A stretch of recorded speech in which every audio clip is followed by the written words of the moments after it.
ಇಡೀ ದೇಶ ಸ್ವತಂತ್ರದ ಸಂಭ್ರಮಾಚರಣೆಯಲ್ಲಿದ್ದ ಸಂದರ್ಭದಲ್ಲಿ ಅಂದಿನ ಹೈದರಾಬಾದ್ ಕರ್ನಾಟಕ ಭಾಗದ ಜನರು ನಿಜಾಮನ ಕಪಿಮುಷ್ಟಿಯಲ್ಲಿ ಸಿಲುಕಿ ನಲುಗಿ ಹೋಗಿದ್ರು. ಎಲ್ಲೆಂದರಲ್ಲಿ ಅನ್ಯಾಯ, ಅತ್ಯಾಚಾರ, ದಬ್ಬಾಳಿಕೆಗಳು ಸಾರ್ವಜನಿಕರನ್ನ ಜೀವ ಕೈಯಲ್ಲಿ ಹಿಡಿದು ಬದುಕುವ ಪರಿಸ್ಥಿತಿ ನಿರ್ಮಾಣಿಸಿದ್ವು.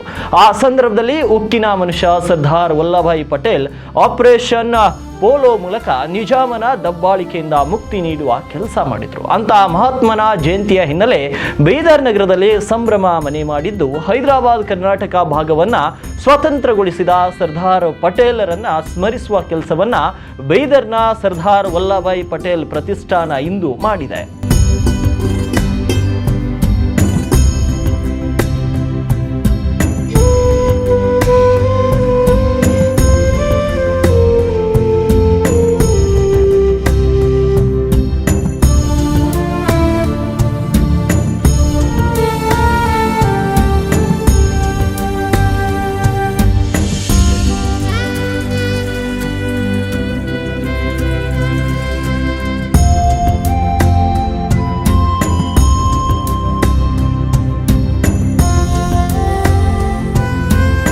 ಇಲ್ಲಿ ಸಾಲುಗಟ್ಟಿ ನಿಂತಿರುವ ವಿದ್ಯಾರ್ಥಿಗಳು ತಮ್ಮ ನೆಲವನ್ನ ಸ್ವತಂತ್ರಗೊಳಿಸಿದ ಅಪ್ರತಿಮ ಸ್ವತಂತ್ರ ಸೇನಾನಿ ಸರ್ದಾರ್ ಪಟೇಲರಿಗೆ ಗೌರವ ಸಲ್ಲಿಸಲು ನಿಂತಿದ್ದಾರೆ. ಈ ದೃಶ್ಯ ಕಂಡು ಬಂದಿದ್ದು ಸರ್ದಾರ್ ವಲ್ಲಭಾಯಿ ಪಟೇಲ್ ಪ್ರತಿಷ್ಠಾನದ ವತಿಯಿಂದ ಬೀದರ್ ನಗರದ ಅಂಬೇಡ್ಕರ್ ವೃತ್ತದ ಮುಂಭಾಗದಲ್ಲಿ ಹಮ್ಮಿಕೊಂಡ ಸರ್ದಾರ್ ವಲ್ಲಭಾಯಿ ಪಟೇಲ್ರ 151ನೇ ಜಯಂತಿ ಹಾಗೂ 12ನೇ ರಾಷ್ಟ್ರೀಯ ಏಕತಾ ದಿವಸದ ಸಾಮೂಹಿಕ ಶಪಥ ಗ್ರಹಣ ಕಾರ್ಯಕ್ರಮದಲ್ಲಿ ಕಳೆದ 26 ವರ್ಷಗಳಿಂದ ಶಿವಶರಣಪ್ಪ ವಾಲಿಯವರ ನೇತೃತ್ವದಲ್ಲಿ ನಡೆಯುತ್ತಿರುವ ವಲ್ಲಭಾಯಿ ಪಟೇಲ್ ಅವರ ಜಯಂತಿಯಲ್ಲಿ ಭಾಗಿಯಾದ ಮಕ್ಕಳು ಉರಿ ಬಿಸಿಲಿನಲ್ಲಿ ಕೂಡ ಎದೆಯುಬ್ಬಿಸಿ ನಿಂತು ಉಕ್ಕಿನ ಮನುಷ್ಯನಿಗೆ ಗೌರವವನ್ನ ಸಲ್ಲಿಸಿದ್ರು. ಸರ್ದಾರ್ ವಲ್ಲಭಾಯಿ ಪಟೇಲ್ ಪ್ರತಿಷ್ಠಾನದ ಅಧ್ಯಕ್ಷರಾದ ಶಿವಶರಣಪ್ಪ ವಾಲಿಯವರು ಕಳೆದ 25 ವರ್ಷಗಳಿಂದ ಉಕ್ಕಿನ ಮನುಷ್ಯ ಸರ್ದಾರ್ ವಲ್ಲಭಾಯಿ ಪಟೇಲ್ ಅವರ ಜಯಂತ್ಯೋತ್ಸವವನ್ನ ಬೀದರ್ ನಗರದಲ್ಲಿ ಆಚರಿಸುತ್ತಾ ಬರುತ್ತಿದ್ದು, ತಮ್ಮನ್ನ ಸ್ವತಂತ್ರಗೊಳಿಸಿದಂತ ಪಟೇಲರನ್ನ ಜನಮಾನಸಕ್ಕೆ ಒಯ್ಯುವ ಕೆಲಸವನ್ನ ಮಾಡುತ್ತಿದ್ದಾರೆ. ಪ್ರತಿ ವರ್ಷದಂತೆ ಈ ವರ್ಷವೂ ಸಹ 100 ಜನ ವಿದ್ಯಾರ್ಥಿಗಳು ಪಟೇಲರ ಜಯಂತ್ಯೋತ್ಸವದಲ್ಲಿ ಭಾಗಿಯಾಗಿದ್ದರು. ಇದೇ ವೇಳೆ ಯುವಕರು ಜಾಗೃತರಾಗಿ ದೇಶವನ್ನ ಉಳಿಸುವ ಕೆಲಸ ಮಾಡಬೇಕು ಅಂತ ಶಿವಶರಣಪ್ಪ ವಾಲಿಯವರು ಕರೆಯನ್ನ ನೀಡಿದ್ದಾರೆ. ಎಲ್ಲ ದೇಶ ಸ್ವಾತಂತ್ರ್ಯ ಆಯ್ತು, ನಾವು ಮಾತ್ರ ಗುಲಾಮರಾಗಿ ಉಳಿದ್ವಿ. ನಮ್ಮವರೆಲ್ಲರೂ ಮನೆ ಮಾರಿಬಿಟ್ಟು ಓಡಿ ಹೋದ್ರು.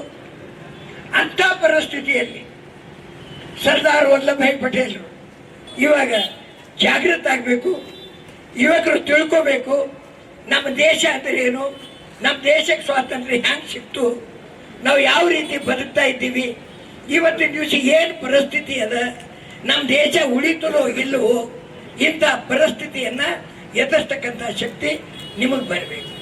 ಈ ಮಾತನ್ನು ತಾವು ನೆನಪಿನಲ್ಲಿ ಇಟ್ಕೋಬೇಕು. ಈಗ ಸರ್ದಾರ್ ಪಟೇಲರು ಜಯಂತಿ 25 ವರ್ಷ ಮುಗಿದು 26ನೇ ಜಯಂತಿ ನಾವಿದು ಮಾಡ್ತಾ ಇದ್ದೀವಿ. ಅದೇ ರೀತಿ ಶಿವನಗರ ಸಿಗ್ನಲ್ ಬಳಿ 30 ಅಡಿ ಎತ್ತರದ ಕಂಚಿನ ಪ್ರತಿಮೆ ನಿರ್ಮಾಣದ ವಿಚಾರವಾಗಿ ಮಾತನಾಡುತ್ತಾ, ನಮ್ಮ ದೇಶದಲ್ಲಿ ದೇವರು ಕೊಟ್ಟರು ಪೂಜಾರಿ ಕೊಡುವುದಿಲ್ಲ ಎಂಬ ಸ್ಥಿತಿ ಇದೆ. ಕೆಲವು ಅಧಿಕಾರಿಗಳು ವಾಸ್ತವವನ್ನ ನೋಡದೆ ಪೂರ್ವಗ್ರಹ ಪೀಡಿತರಾಗಿ ಸರ್ದಾರ್ ಪಟೇಲರ ಪ್ರತಿಮೆ ನಿರ್ಮಾಣ ಕಾರ್ಯವನ್ನ ವಿಳಂಬ ಮಾಡುತ್ತಿದ್ದಾರೆ ಅಂತ ಬೇಸರ ವ್ಯಕ್ತಪಡಿಸಿದ್ರು. ಅಂದ್ರೆ ನಮ್ಮ ದೇಶದಾಗ ಒಂದದ ದೇವ್ರು ಹೊತ್ತರು ಪೂಜಾರಿ ಸ್ವಲ್ಪ ಕೊಂಗಿರ್ತಾನಂತ, ಅವನಿಗೆ ದಕ್ಷಿಣ ಕೊಡತನ ಮುಂದೆ. ಯಾಕಂದ್ರೆ ಈ ಅಧಿಕಾರಿಗಳು ಸ್ವರ್ಗದಿಂದ ಕಾಳು ಬಂದವ್ರು ಇರ್ತಾರೆ. ಯಾವ ಲೋಕಶಾಹಿದಾಗ ನೌಕರಶಾಹಿ ತಲೆ ಎತ್ತದ ಅವಾಗ ಲೋಕಶಾಹಿ ನೆಲ ಕಸ್ತದ. ನೆನ್ಪಿಡ್ಬೇಕಿದೆಲ್ಲ ಹುಡುಗರು.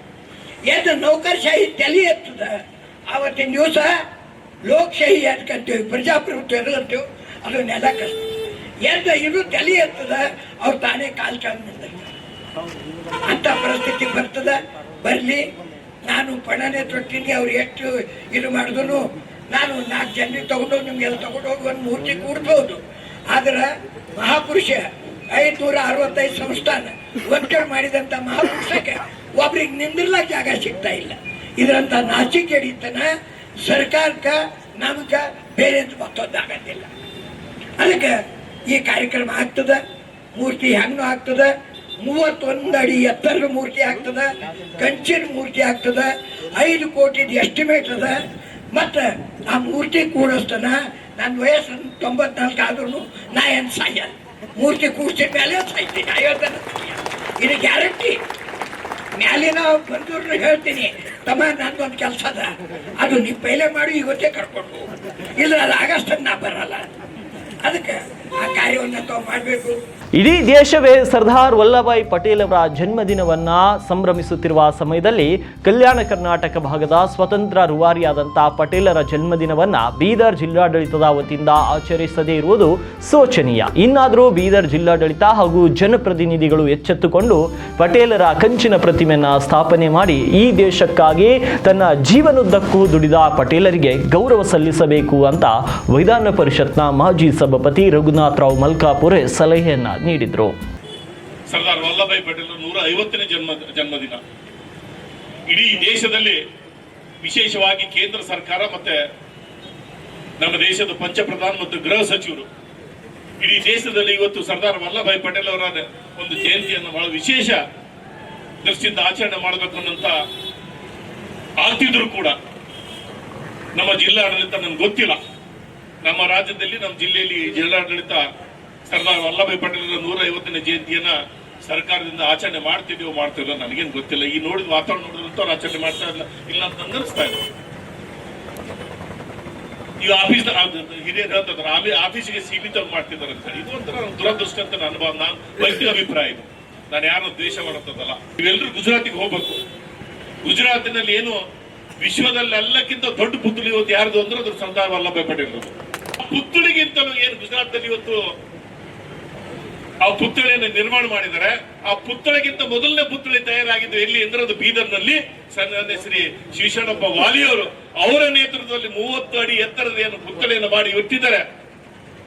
ಭಗವಂತ ಅದಕ್ಕೆ ಒಂದು ಒಳ್ಳೆ ಸಂದರ್ಭವನ್ನು ಅನುಕೂಲ ಮಾಡಿಕೊಟ್ಟು ಬೀದರ್ ನಗರದಲ್ಲಿ ಈ ದೇಶದ ಏಕೀಕರಣದ ಸಾಂಕೇತಿಕವಾಗಿ ಅದು ರೂವಾರಿಗಳಂತ ವಲ್ಲಭಾಯ್ ಪಟೇಲ್ರ ಪುತ್ಥಳಿಯನ್ನ ಸರ್ಕಾರನೇ ಮುತುವರ್ಜಿ ವಹಿಸು, ಅಲ್ಲೇನ್ ತಾಂತ್ರಿಕ ಸಮಸ್ಯೆ ಇದೆ ಆ ಸಮಸ್ಯೆಯನ್ನು ಬಗೆಹರಿಸಿ, ನಾನು ಇವತ್ತಿನ ಈ ಸಭೆಯ ಮುಖಾಂತರ ರಾಜ್ಯ ಸರ್ಕಾರಕ್ಕೆ, ಇಲ್ಲಿನ ಜಿಲ್ಲಾಡಳಿತಕ್ಕೆ, ಜಿಲ್ಲಾಧಿಕಾರಿಗಳಿಗೆ ಮತ್ತು ನಮ್ಮ ಜಿಲ್ಲೆಯ ಉಸ್ತುವಾರಿ ಸಚಿವರಾದ ಈಶ್ವರ್ ಖಂಡ್ರೆ ಅವರಿಗೆ, ಸಮಸ್ತ ನಾಡಿನ ಬಂಧುಗಳ ಪರವಾಗಿ ನಾನು ವಿನಂತಿಯನ್ನು ಮಾಡ್ತೇನೆ. ಆದಷ್ಟು ಬೇಗ ಏನು ತಾಂತ್ರಿಕ ತೊಂದರೆ ಇದೆ ಆ ತಾಂತ್ರಿಕ ತೊಂದರೆಯನ್ನ ಬಗೆಹರಿಸಿ ಸರ್ದಾರ್ ಪಟೇಲ್ರ ಪುತ್ಥಳಿಯನ್ನ ಬೀದರ್ನಲ್ಲಿ ಅನಾವರಣ ಮಾಡಬೇಕು. ಒಂದು ಸರ್ಕಾರ ಮಾಡಬೇಕಾದ ಕೆಲಸವನ್ನ ಹಿರಿಯ ಜೀವಿ ಶಿವಶರಣಪ್ಪ ವಾಲಿಯವರು ಏಕಾಂಗಿಯಾಗಿ ನಿಂತು ಕಳೆದ 26 ವರ್ಷಗಳಿಂದ ಉಕ್ಕಿನ ಮನುಷ್ಯ ಸರ್ದಾರ್ ವಲ್ಲಭಾಯ್ ಪಟೇಲ್ ಅವರ ಜನ್ಮದಿನವನ್ನ ಅತ್ಯಂತ ವಿಜೃಂಭಣೆಯಿಂದ ಆಚರಿಸುತ್ತಾ ಬರುತ್ತಿರುವುದು ಹೆಮ್ಮೆ ಪಡುವ ವಿಚಾರ. ಇನ್ನಾದರೂ ಬೀದರ್ ಜಿಲ್ಲಾಡಳಿತ ಹಾಗೂ ಜಿಲ್ಲೆಯ ಜನಪ್ರತಿನಿಧಿಗಳು ಜಾಗೃತರಾಗಿ ಪಟೇಲರ ಪುತ್ಥಳಿ ನಿರ್ಮಾಣಕ್ಕೆ ಇರುವ ತಾಂತ್ರಿಕ ದೋಷವನ್ನ ಸರಿಪಡಿಸುವ ಕೆಲಸವನ್ನ ಮಾಡಿ ಈ ನೆಲವನ್ನ ಸ್ವತಂತ್ರಗೊಳಿಸಿದ ಮಹಾತ್ಮನಿಗೆ ಗೌರವ ಸಲ್ಲಿಸುವ ಕೆಲಸ ಮಾಡಲಿ ಎನ್ನುವುದೇ ನಮ್ಮ ಆಶಯ.